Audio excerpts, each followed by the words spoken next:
বিধাননগর পৌর নিগমের নির্বাচন আসন্ন। চলতি মাসের 22 তারিখে গ্রহণ করা হবে ভোট। মনোনয়নপত্র জমা হয়ে গেছে ইতিমধ্যে। সংখ্যালঘু প্রধান 12 নম্বর ওয়ার্ডে তৃণমূলের মনোনয়ন পেয়েছেন সংখ্যালঘু মুখ সেলিমা বিবি মণ্ডল। মঙ্গলবার সন্ধ্যায় শাসক দলের প্রার্থী সেলিমা প্রচারে বার হন। সঙ্গে ছিলেন দলীয় নেতাকর্মীরা। এদিন তিনি হাতিয়ারা ঝাউতলা অঞ্চলে প্রচার করেন।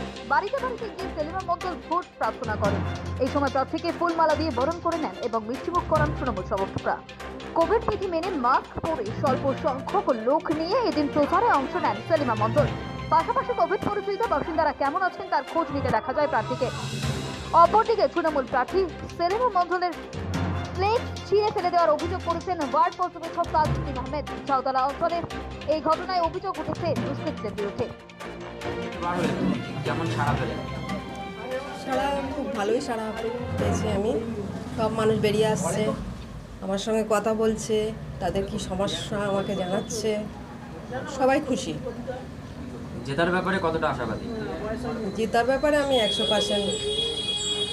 আপনার এখানে মানে যিনি পূর্বতন যিনি কাউন্সিলর ছিলেন তাকে দল প্রার্থী দেয়নি, তো তিনি একজন নির্দল প্রার্থীকে এখানে দাঁড় করিয়েছেন, সেটা কতটা প্রতিবন্ধকতা হবে আপনাদের ক্ষেত্রে? সেটা কোনো এফেক্ট পড়বে না। তাহলে মমতা ব্যানার্জির উন্নয়নকে সামনে রেখেই আপনারা লড়ছেন? হ্যাঁ। আপনাদের যে দলীয় ক্লাব সিস্টেম ছেড়ে দেওয়ার অভিযোগ করছেন, মূলত কাদের বিরুদ্ধে আপনাদের অভিযোগ?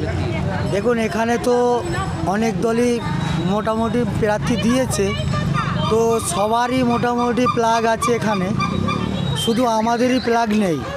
তো কিছু দুষ্কৃতীও আছে এখানে, যারা আর কি রাতের অন্ধকারে, দিনের আলোয় তো তারা বেরায় না, দিনের আলোয় তাদের দেখাও যায় না, রাত্রি 3টে 3:30 তার সময় বেরাচ্ছে। বেরিয়ে তারা কি করছে, আমাদের প্লাগগুলোই শুধু বেছে বেছে তৃণমূলের যে প্লাগ, যে হোস্ট প্লাগগুলো আছে আর যে এগুলো আছে হোর্ডিংগুলো আছে, সেইগুলোই শুধু খুলে ফেলে দিচ্ছে। বাকি সবারই প্লাগ আছে, হোর্ডিং আছে, আমাদেরগুলোই শুধু নেই। তো সেই হিসাবে আর নতুন করে আমি আর নাম বলছি না কারা করতে চাইছে। কারা করছে এমন কিছু আন্দাজ করতে পারছেন? এমন কিছু আন্দাজ বলতে, দেখুন এখানে যারা আছে মোটামুটি আমাদের সবই শাসক দলের বিরুদ্ধেই দাঁড়িয়েছে। তো সেই হিসাবে শাসক দলকে এখন নিচু করার চেষ্টা করছে। কিন্তু মমতার যে উন্নয়নমূলক কাজ, যে উন্নয়নের যে ধারা, সেই ধারাকে তো আর ওরা আটকে রাখতে পারবে না। আমরা উন্নয়নকেই এগিয়ে নিতে চাইব। আরও আমাদের যে প্রার্থী আছে সেলিমা বিবি মণ্ডল, ওনাকে তো আমরা জয়যুক্ত করবই। জনসাধারণও ভালো সাড়া দিচ্ছে যে এই আগামী দিনে যেন সেলিমা বিবি যেন জয়ী হয়।